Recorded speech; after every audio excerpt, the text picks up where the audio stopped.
Hello, everyone. Welcome to Actors Are Born, the podcast that takes you on a journey to discover the great performers who made cinema history. In today's episode, we turn the spotlight on a star with the face of an everyman, an actor who conquered Hollywood with his understated style and versatile talent, Glenn Ford.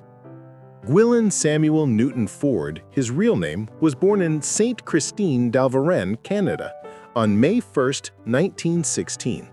The son of a railroad engineer, he moved with his family to Santa Monica, California at the age of 6.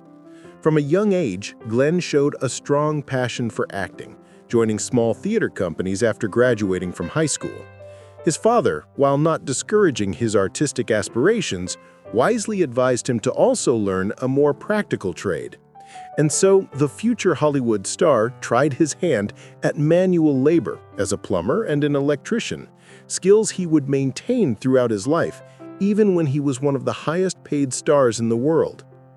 His big screen debut came in 1937, but it was in 1939, after obtaining U.S. citizenship, that his career began to take off. He signed a contract with Columbia Pictures, and his face started to become familiar to the public. His rise, however, was interrupted by World War II. Ford enlisted as a volunteer in the United States Navy, demonstrating a deep sense of duty that would stay with him for his entire life. For his service during the conflict, he would later receive the prestigious Legion of Honor. His return to Hollywood after the war marked the decisive turning point in his career. In 1946, he landed the role that would establish him internationally, Johnny Farrell, in Gilda, alongside the sensual and unforgettable Rita Hayworth. The film was a worldwide success, and the chemistry between the two leads was explosive, so much so that their intense professional and personal relationship fueled gossip columns for years. Ford would go on to make 5 more films with Rita Hayworth, solidifying one of the most celebrated artistic partnerships in cinema history. From that moment on, Glenn Ford's career was a string of successes. He became one of the most sought-after and beloved actors, capable of effortlessly moving between the most diverse genres, from noir to western, from comedy to drama. His main characteristic was portraying the common man facing extraordinary circumstances. His acting style was sober, elegant, measured, and ironic, a far cry from the excesses of many of his contemporaries. Among his most memorable performances, besides Gilda, we recall The Big Heat in 1953, a noir masterpiece directed by Fritz Lang, and Blackboard Jungle in 1955, a social drama of great impact in which he delivered one of his finest performances.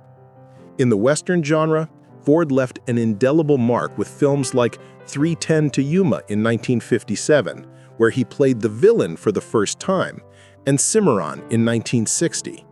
His versatility led him to work with the greatest directors of the era, from Vincent Minnelli in The Four Horsemen of the Apocalypse to Frank Capra in Pocketful of Miracles, a film that earned him a Golden Globe for Best Actor in 1961. In the 70s and 80s, he continued to work extensively, dividing his time between cinema and television. Many will remember him in the role of Jonathan Kent, the adoptive father of Clark Kent in the first iconic Superman of 1978, alongside Christopher Reeve. In his private life, Glenn Ford was a complex and fascinating man. He was married 4 times and had one son, Peter, from his first marriage to actress and dancer Eleanor Powell. In addition to the aforementioned turbulent relationship with Rita Hayworth, he was linked to numerous flings with Hollywood's biggest stars. Politically, after initially leaning Democratic, he became a staunch Republican and actively supported his friend Ronald Reagan in his presidential run. A curious anecdote concerns a slight malformation on his right cheek caused by a horse's kick, which led him to request being filmed preferably from the left side. This small imperfection, however, only added to his charm as a normal and authentic man. Glenn Ford retired from the screen in 1991 due to health problems. He passed away on August 30th, 2006, at the age of 90 in his Beverly Hills home. He left us a legacy of over 100 films and the image of an actor who, with his measured acting and innate elegance, embodied the everyday hero, the common man capable of great things, a star who never forgot his humble origins, a true accidental actor who wrote unforgettable pages in the history of cinema. Thank you for listening to Actors Are Born. See you next time for a new portrait, a new star to rediscover.